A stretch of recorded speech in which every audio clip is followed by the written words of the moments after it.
Thank you ma'am. कल छुट्टी है मैम छुट्टी करा दे। बस हम भी पढ़ाएंगे उसके बाद छुट्टी हो जाएगी। साहब मैं तो यही बात बोलूँ।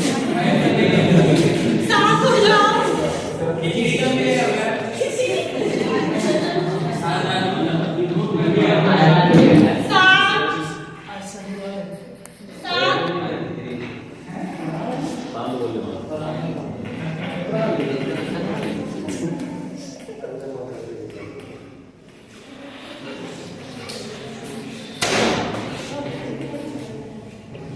देखो आज हम लोग पढ़ेंगे सोशल साइंस का जो सब टॉपिक हो सब सब्जेक्ट होता है जिसको कहते हैं हिस्ट्री, हिंदी में कहते हैं इतिहास। ठीक है, बहुत सारे बच्चों को क्या होता है सोशल साइंस पढ़ना बहुत ज्यादा बोरिंग लगता है क्योंकि इसमें क्या होता है बहुत सारे डेट्स होते हैं, बहुत सारे इवेंट्स होते हैं। लेकिन हम लोग क्या करेंगे पहले डेट्स और इवेंट्स को नहीं पढ़ेंगे, छोटा सा कहानी पढ़ेंगे, थोड़ा सा मजा करेंगे, उसके बाद आगे बढ़ेंगे। ठीक है, फिर डेट्स तारीख सब कुछ आ जाएगा।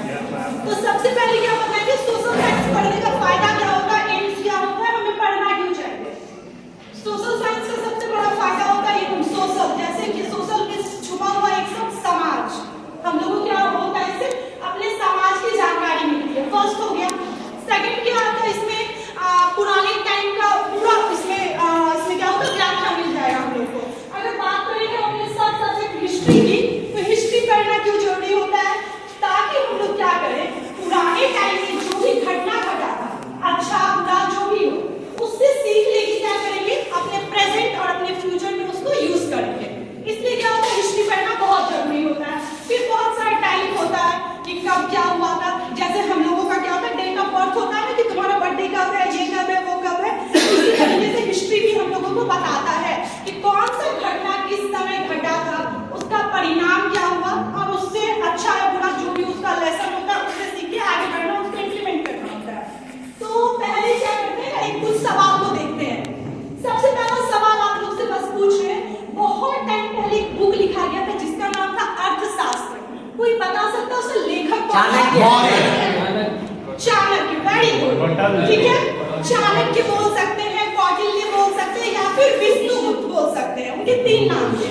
ठीक है, अच्छा बताओ तो उसी तरीके से कौटिल्य या फिर चाणक्य का एक बहुत ही प्रसिद्ध बहुत ही प्रतापी शिष्य हुआ करता था, उसका नाम क्या था? Very good, Chandragupta Maurya. और चंद्रगुप्त मौर्य ने एक साम्राज्य की स्थापना की थी, उस साम्राज्य का नाम क्या था? सातवाहन मौर्य साम्राज्य। Very good. तो हम लोगों का टॉपिक आज क्या होगा? हम लोगों का टॉपिक होगा मौर्य। मनीष आप शांत हो जाए। मौर्य साम्राज्य हमारा टॉपिक है और आज हम इसमें क्या करेंगे बस परिचय देखेंगे कि क्या कैसे हुआ, कैसे ये साम्राज्य बना, कौन कौन सा प्रोसेस था। तो बात करते हैं हम लोग 321 या 320 ईसा पूर्व की बात करेंगे। एक राजा हुआ करता था जिसका नाम था धनानंद। धनानंद क्या था, बहुत ही ज्यादा एरोगेंस बोला जाए घमंडी किस्म का राजा था, बहुत शक्तिशाली था, बहुत ज्यादा धन दौलत था, लेकिन वहीं पर क्या था बहुत ज्यादा घमंडी और भोग विलासी था। सिर्फ क्या करता था मदिरा का सेवन करना है, मजा करो, नृत्य देखो, बस यही करना था। बाकी समाज में क्या हो रहा है उससे उसे कोई लेना देना नहीं था। उसके शासनकाल में टैक्स बहुत ज्यादा बढ़ गए थे और लोग में क्या था संतुष्टि नहीं था, लोग परेशान थे, लेकिन धनानंद खुद में बिजी था। ऐसा था। एक बीच इसी बीच क्या होता है गांधार नाम का एक स्थान था। ठीक है, गांधार नाम का एक स्थान था जहां पर सिकंदर का आक्रमण हो रहा था। ठीक है, यहाँ पर सिकंदर का आक्रमण हो रहा था और राजा कौन थे? तो पोरस थे। कौन थे? पोरस थे। सिकंदर ने क्या किया? पोरस को हराया। ठीक है, लेकिन पोरस को ना तो जान मारा ना ही उससे राजगद्दी छीनी, बस पोरस के सामने एक क्या किया ऑप्शन रखा, तुम मेरे साथ मिल जाओ। ठीक, तो पोरस उसका बात मान गया क्योंकि सिकंदर बहुत ज्यादा ताकतवर था। इसी बीच यहाँ एक तक्षशिला विश्वविद्यालय के एक प्रोफेसर हुआ करते थे जिसका नाम क्या था, कुछ समय पहले मैंने बोला था चाणक्य। ठीक है, चाणक्य देख रहा था कि सिकंदर अगर हमारे देश में आ जाएगा ना तो भारी तबाही मचने वाली है। तो वो भागता हुआ कहाँ गया?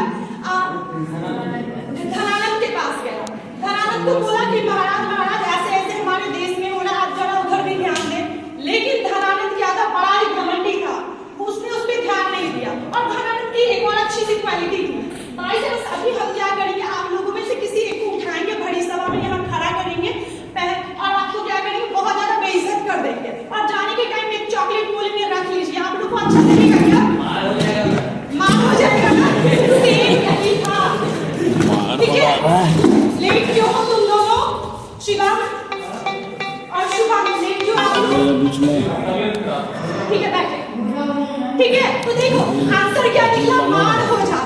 फिर यही करता था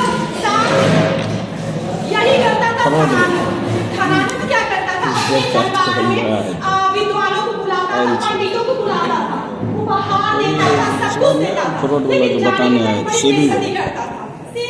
चाणक्य के साथ चाणक्य को हरी दरबार में धनानंद ने बेइज्जत किया। एक साधारण सा शिक्षक मुझे बताएगा कि मुझे अपना साम्राज्य कैसे चलाना है। तभी चाणक्य ने एक क्या किया, प्रण लिया कि धनानंद को तो दिमाग सीधा करना पड़ेगा। ठीक है, उसने बोला कि एक शिक्षक को कम मत आंकना धनानंद, क्योंकि एक शिक्षक के गोद में प्रलय और निर्माण दोनों पलता है। ठीक है, इसी के साथ क्या हुआ, धनानंद के दरबार से चाणक्य निकल गया और गांधार पहुंच गया। लेकिन चाणक्य क्या युद्ध करता था, क्या नहीं करता था। चाणक्य रणनीति और दिमाग लगाता था। चाणक्य ने क्या किया, अपने देश को भी बचाना था सिकंदर से, तो चाणक्य ने क्या किया ना, एक अफवाह फैला दी। जो भी इंसान व्यास नदी को क्या करेगा, क्रॉस करेगा ना, उससे भयंकर बीमारी हो जाएगी। क्यों? क्योंकि भारत देवताओं की भूमि है। अब सिकंदर का जितना भी वो सेना था वो बहुत परेशान थे, नहीं हमें मरना नहीं है, चलो भाई यहीं से निकल लेते हैं। और इसी बीच क्या किया था, चाणक्य ने खाने में जहर मिला दिया था। सिकंदर की सेना ने क्या किया, उस खाने का सेवन किया और धीरे धीरे कुछ लोग बीमार पड़ते गए, मरते गए। ठीक है, तो इसी बीच क्या हुआ, चाणक्य ने अपनी बुद्धि को लगाकर अपने देश को बचाया। सामने वाला कल तो फिर चाणक्य ने क्या किया, वो घूमते घूमते मगध पहुंचे। मगध में एक बच्चे को देखा कि चोर सिपाही राजा मंत्री हम लोग खेलते हैं ना, सेम वैसे ही कुछ बच्चों का समूह चोर राजा मंत्री सिपाही खेल रहा था, जिसमें से एक लड़का जो था बहुत ही ज्यादा प्रतापी था। अरे पंच कोई ले गया है ना से पंचिंग वाला हैब देखिए कहाँ पे रखा है। हम बार बार कहते हैं यहाँ करने, तो उधर लेके चला जाता है। यही सब गलत तरीका। अभी खोज